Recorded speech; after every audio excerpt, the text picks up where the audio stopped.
नमस्कार.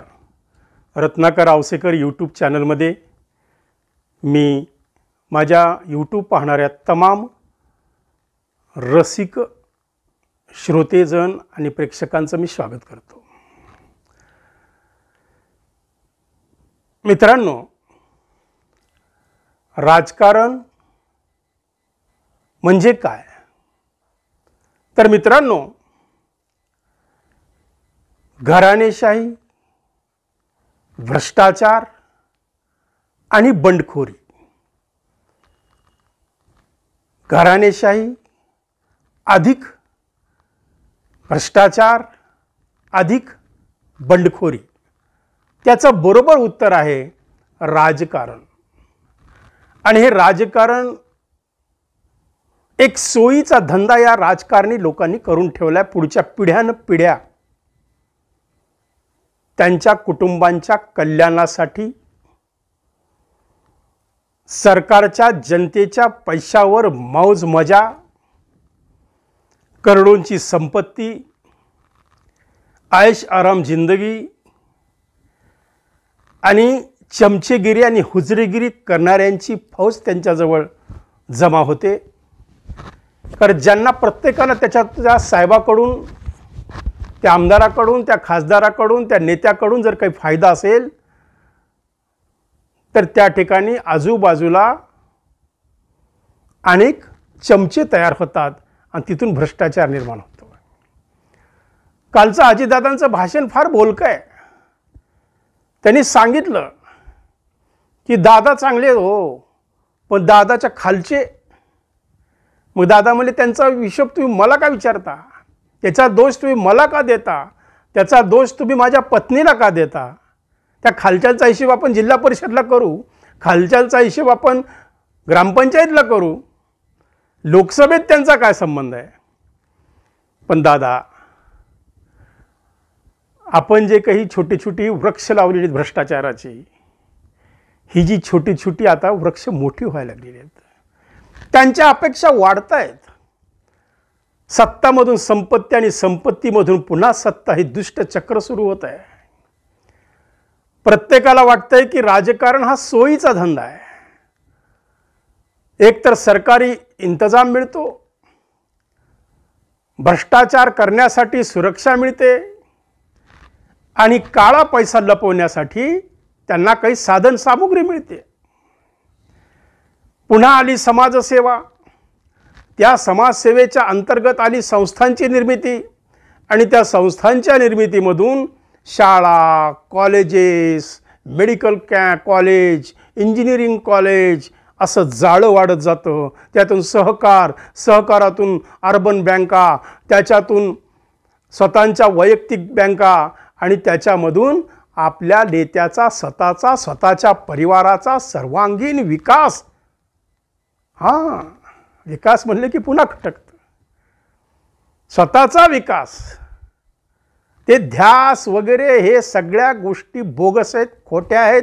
लोकांना मूर्ख बनवण्याचा हा उद्योग सुरू झालेला आहे. त्यामुळे कोणीही राजकारण्यांनी सांगू नये मी फार धुतल्या तांदळासारखा आहे. कोणत्याही राजकारण्यानं सांगू नये की मी कधीही कुणाचा रुपया खात नाही. कारण तुझ्या दिवाणखान्यामध्ये जे दररोज 1000 कप चहा पाणी तयार होतं, ते कुणाच्या पैशातून होतं? याच जनतेच्या पैशातून. तुमच्या मागं जो लवाजमा असतो, पोलीस संरक्षण असतं, फिरायला हेलिकॉप्टर असतं, हे सगळं येतं कुठून? कित्येक राजकारण्यांचा तर मला असा प्रश्न पडतो की यांचा व्यवसाय काय, की ज्याच्यातून त्यांनी हे त्यांचं ऐश आराम जिंदगी पिढ्यानपिढ्यांची सोय त्यांनी करून ठेवलेली असते.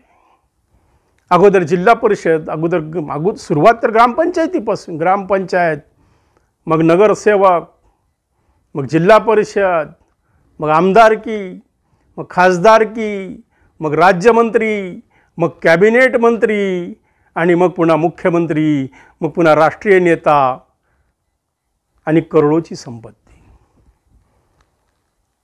आणि आज खऱ्या अर्थानं सर्वसामान्य माणसाची जी लढाई आता सुरू व्हायला पाहिजे, ती भ्रष्टाचाराच्या विरोधात व्हायला पाहिजे.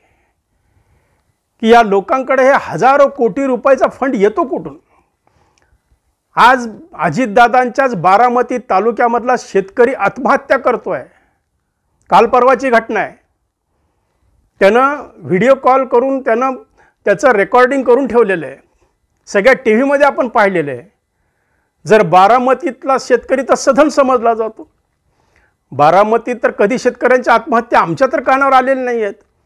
पण काल परवात बारामतीतल्या एका शेतकऱ्यानं उद्विग्न होऊन अधिकाऱ्यांच्या या भ्रष्टाचाराला कंटाळून, या दबावाला कंटाळून, या राजकारण्यांच्या जाचाला कंटाळून त्यानं आत्महत्या केलेली आहे. का केली त्यांनी आत्महत्या याचा शोध कुणी केला? कारण एकीकडे हे राजकारणी मंडळी आपापल्या प्रचार सभामध्ये गुंतलेली होती. त्यांना त्यांचे लोक निवडून आणायचे होते आणि प्रत्येकाच्या घरामध्ये परिवारवाद सुरू झालेला आहे. मी, माझा परिवार, माझं कुटुंब, माझं राजकारण, माझा पैसा. पण हे लोक का विसरलेले आहेत की बाबांनो हे सगळं सोडून जायचं आहे. तुम्ही जे काही लोकांसाठी केलेलं आहे, जे समाजासाठी केलेलं आहे, जे गोरगरिबांसाठी केले तेवढंच तुमच्यासोबत येणार आहे. डॉक्टर शरद कुमार दीक्षित की ज्यांचं हृदय फक्त 20% काम करत होतं, अशा शरद कुमार दीक्षितांनी आयुष्यभर मोफत प्लॅस्टिक सर्जरी ऑपरेशन्स केली. त्यांची मला मुलाखत घेण्याचा योग आला होता. तर त्यावेळेस त्यांनी सांगितलं की या जगात सगळ्यात मोठं समाधान जर कोणतं असेल तर गोरगरीब, दीन, दलित, उपेक्षित, 18 पगड जातीच्या गोरगरिबांची सेवा करण्यात जे समाधान आहे ते कोणत्याही पैसे कमवण्यामध्ये समाधान नाही आहे. हे ह्या राजकारणी लोकांना समजत कसं नाही आहे. कारण तर 1 ते 1.5 वर्ष झालं आपण सारखं ऐकतोय 50 खोके एकदम ओके, 50 खोके एकदम ओके. काय सर्वसामान्य माणूस परेशान आहे. आता त्याला बातम्या नकोशा वाटायला लागल्यात. राजकारण हे त्याला गचकरण वाटायला लागलेलं आहे. अक्षरशः आता यांची भाषणं जर सुरू केली ती ऐकायला नको वाटत आहेत. बाहेरची, घरची, सुनाला निवडून द्यायचंय का? मग त्या बाहेरच्या त्या बिचारीनं 40-40 वर्ष संसार केला त्या घरामध्ये. स्वतःच्या आईवडिलांना सोडून, स्वतःच्या परिवाराचं नाव सोडून तुमच्या परिवाराचं नाव लावलं. तिची काय चूक आहे? त्याची शिक्षा त्या बिचाऱ्या मायमाऊलीला कशामुळं? आणि शेवटी तुम्ही हा का विचार करत नाही की आपलीसुद्धा मुलगी कुणाच्या तरी घरातली एक सून आहे, मग ती बाहेरची आहे का? राजकारणाच्या सोयीसाठी शब्दांचा खेळ सुरू आहे. म्हणजे आधी वातावरण तापवायचं, लोकांना मूर्खात काढायचं, बाहेर सांगायचं आमचे प्रचंड वाद आहेत, घरात काही वाद नाही म्हणून पुन्हा दुसऱ्या दिवशी सांगायचं, पुन्हा सांगायचं की मी महिलांसाठी एवढे मोठ्या योजना राबवल्या, हे केलं. अरे महिलांसाठी योजना राबवल्या तर त्या महिलांचा सन्मान करा. बाहेरची, घरची, ओरिजिनल, डुप्लिकेट पक्षाबाबतीत आम्ही ऐकलो आणि आम्हाला समाधान वाटलं की ठीक आहे बाबा, original Shiv Sena, duplicate Shiv Sena, original Rashtrawadi, duplicate Rashtrawadi, इथंपर्यंत ठीक होतं. पण ओरिजिनल पवार आणि डुप्लिकेट पवार हे ऐकल्यास मात्र प्रचंड वेदना झाल्या.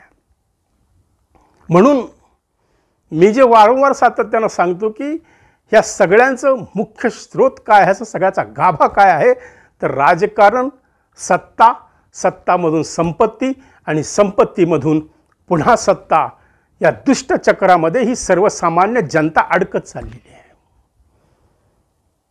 आज सर्वसामान्य माणसांच्या समोरचे फार मोठे प्रश्न आहेत की सिलेंडरचा भाव, रोजचं जीवन मरणाचे प्रश्न, महागाई, शेतकऱ्यांच्या शेतमालाला भाव नाही आहे, सोयाबीनला भाव नाही आहे, कापसाला भाव नाही आहे. आज प्रत्येक ठिकाणी शेतकरी अडचणीत यायला लागलेला आहे. हे सगळं राजकारण बाजूला सरून विकासाच्या मुद्द्यावर कोणताही राजकारणी बोलायला तयार नाही आहे. वेगळेच भावनिक मुद्दे घालत आहेत. कालचं सुप्रियाताईंचं वाक्य मला अतिशय भावलेलं आहे. त्यांनी सांगितलं की मी कोणतंही भावनिक राजकारण करत नाही आहे, तर मी विकासावर बोलते. आणि हेच खरं राजकारण आहे. आणि हेच खरं राजकारण आहे की विकासावर चर्चा झाली पाहिजे, लोकांच्या प्रश्नावर चर्चा झाली पाहिजे. तर ते प्रश्न सोडून घरातल्या सामाजिक विषय सोडून घरातल्या वाद चव्हाट्यावर आणून लोकांना मूर्ख बनवून पुन्हा कुठल्या तरी बागेमध्ये एक स्नेहभोजन ठेवून, म्हणजे 1 महिनाभरमध्ये काय चाललं होतं हे लोकांना प्रश्न पडणार, डोक्याला हात लावणार लोक की आम्ही काय ऐकत होतो की ह्यांचे वाद आहेत त्यांचे वाद, इथं तरी मिळून जेवण करतायत. हे असं चाललेलं हे राजकारण, याच्या मागे एकच अर्थ आहे की मी मंत्री झालो, माझा भाऊ मंत्री झाला पाहिजे, माझा मुलगा मंत्री झाला पाहिजे, माझ्या घरात जिल्हा परिषद असली पाहिजे, अक्षरशः माझ्या घरात ग्रामपंचायतसुद्धा माझ्याच घरात असली पाहिजे. हे कित्येक उदाहरणं आपण डोळ्यासमोर पाहतोय की सगळं काही मला मला मला मला मला मला सगळं काही मला पाहिजे, मी मी मी मी माझा परिवार, सुखवस्तू जीवन आणि भ्रष्टाचार. म्हणजे कोणत्याही एकही योजना हे लोक सोडत नाहीत. दररोज एक शब्द ऐकतो आपण, खिचडी घोटाळा, पत्राचाळ, भूखंड हडप, MIDCची एवढी कोटीची संपत्ती हडपली, सरकारी जमिनीवर कब्जा, अनधिकृत टॉवर, शेतकऱ्यांची फसवणूक, छळवाद. आणि एवढंच नाही तर काल परवाचीच बातमी की ज्या मुलीशी आपण लग्न लावलं तीच मुलगी आज तुमच्या विरोधात दंड थोपटते, तुमची सून तुमच्या विरोधात उभं राहते, तडस प्रकरण. अशी कितीतरी प्रकरणं न्यायप्रविष्ट आहेत. कुठे गेली नीतिमत्ता, कुठे गेला तुमचा आदर्शवाद, कुठे गेला तुमचा विकासाचा ध्यास. तर हे सगळं झूट आहे, सब गोडे 12%. इथं फक्त पैसा फेको आणि तमाशा देखो हा राजकारणातला एक नवीन पांडा सुरू झाला आहे. म्हणून मी म्हणतो की घराणेशाही, भ्रष्टाचार आणि अधिक बंडखोरी, त्याचं बरोबर उत्तर आहे राजकारण. राजकारणावर काही काही लोकांच्या आम्ही प्रत्यक्ष मुलाखती घेण्याचा प्रयत्न केला. त्यांनी सांगितलं की आता राजकारणात आम्हाला रसच राहिलेला नाही आहे, राजकारणावर कोणी बोलायला सुद्धा तयार नाही आहे. अक्षरशः साधा रिक्षावाला सुद्धा म्हणतो क्या है जी वो पॉलिटिक्स, हम खाके पीके हम सुखी है, क्या है जी वो सब भ्रष्टाचार. म्हणजे एक छोटे छोटे वर्गातले लोकसुद्धा आता यांच्या या भ्रष्टाचाराला, यांच्या या राजकारणाला, यांच्या या खोटं बोलण्याला, अरे खरे अभिनेते तर हे राजकारणी आहेत. कारण हे लोक जे बोलतात ते करत नसतात, जे करतात ते कधी बोलत नसतात. प्रत्येक ठिकाणी टक्केवारी, प्रत्येक ठिकाणी भ्रष्टाचार. अहो मी कित्येक उदाहरणं तर असे बघितलेले आहेत. आमच्याकडे एक महापौर होते आणि त्यांचं महापौरपद गेलं. त्यांनी विसरून गेले की आपण आत्ताच 2 दिवसापूर्वी राजीनामा दिलेला आहे, आता आपल्याकडे महापौरपद नाही आहे. व ते महापौर पहाटेच उठले 4 वाजता, फ्रेश झाले, सफारी वगैरे घातला आणि त्यांनी जोरात आवाज दिला मंडळीला, अजी सुनते हो मैं जा रहा हूँ, दिल्ली को निकलने का है मुझे, अभी मुंबई निकल रहा हूँ मैं. त्या बायकोने त्यांना कानात सांगितलं, अजी कहाँ जा रहे तुम, अब तुम महापौर नहीं है, अब तुम एक कॉमन मॅन है. मग त्याच्या लक्षात आलं की आपण कोणीच नव्हतो. म्हणजे एवढी सत्ता आणि संपत्ती आणि खुर्चीची नशा त्यांच्या डोक्यात घुसलेली असते की ते स्वतःला मी सामान्य आहे, मी कॉमन मॅन आहे हे विसरून जातात. आणि हीच खरी राजकारणाची गंमत आहे, हीच खरी राजकारणाची शोकांतिका आहे. आता थोडंसं स्पष्ट बोलायला कोणीही घाबरतो. प्रत्येकजण म्हणतो मी कशाला वादात पडू, पण ह्याच्यात वाद काहीच नाही, पण ही खरी लढाई लढावं लागणार आहे. भ्रष्टाचाराच्या विरोधातली ही लढाई आहे. म्हणून आता सर्वसामान्य जनतेला जागं होऊन मतदान करायला पाहिजे. तुम्ही 100% मतदान करा, 100% भ्रष्टाचार निपटल्याशिवाय राहणार नाही आहे. फक्त मतदान करणं ही काळाची गरज आहे. आणि आपण जे उच्चभ्रू लोक बरेचसे काही बोलतात ना, ते मतदानाला बाहेरच पडत नाहीत. हे संपूर्ण राजकारण्यांना माहीत आहे, म्हणून ते म्हणतात अहो काय बोलता म्हणले, तुम्ही जे बोलतात तेच मतदान करत नाहीत. त्यामुळं माझं या संपूर्ण महाराष्ट्रातल्या सर्व जनतेला, सर्व स्तरातल्या जनतेला हात जोडून विनंती आहे की आपण मतदानाला बाहेर पडा. मतदानाची टक्केवारी ही 95% 97% गेली पाहिजे, तर ती खरी लोकशाही आहे. म्हणून मतदान करा, योग्य उमेदवाराला करा. जो उमेदवार तुम्हाला वाटतो की हा योग्य आहे, अशाच योग्य उमेदवाराला मतदान करा, तरच यामध्ये जनतेचं काहीतरी हित होण्याची शक्यता आहे. नाहीतर आपलं चालूच आहे पुन्हा घराणेशाही. आधी बापाला निवडून दिलं, आता मुलाला निवडून दिलेत, उद्या तुमचे नातू त्यांच्या मुलाला निवडून देणार, पुन्हा त्याचा नातू त्याच्या नातूला निवडून देणार. असे शेकडो वर्ष ही घराणेशाहीच्या गुलामगिरीमध्ये ही सर्वसामान्य जनता अडकून पडणार आणि यामधून वाढत जाणार भ्रष्टाचार. एकीकडं श्रीमंती श्रीमंती श्रीमंती आणि एकीकडं गरीब गरीब गरीब. ही दरी ही कायम रुंदावत राहणार आणि खरा विकास फक्त ह्या राजकारण्यांचा होणार. यांना धडा शिकवणं ही काळाची गरज आहे. वेळीच पावलं उचलून शांत संयमी बुद्ध दिनमतदान करा.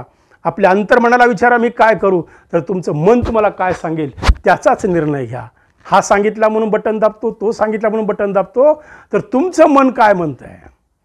तुमच्या अंतर्मनाला तुम्ही विचारा की मी काय करू, तर तुमचं मतदान जे तुमचं अंतर्मन तुम्हाला जे सांगेल त्याच ठिकाणी आपण बटन दाबा आणि ह्या भ्रष्टाचारांना धडा दाखवा. एवढे सांगण्यासाठी थोडंसं धाडस केलेलं आहे. आवडलं तर लाईक करा, शेअर करा, सबस्क्राईब करा. पुन्हा भेटू पुढच्या भागात. धन्यवाद. सर्व प्रकारच्या राजकीय प्रचार सीरीजच्या निर्मितीसाठी एकमेव नाव रत्नाकर औसेकर.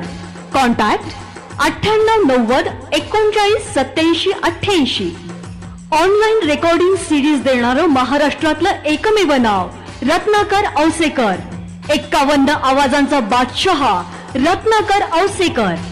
कॉन्टॅक्ट 9890 39 87 88.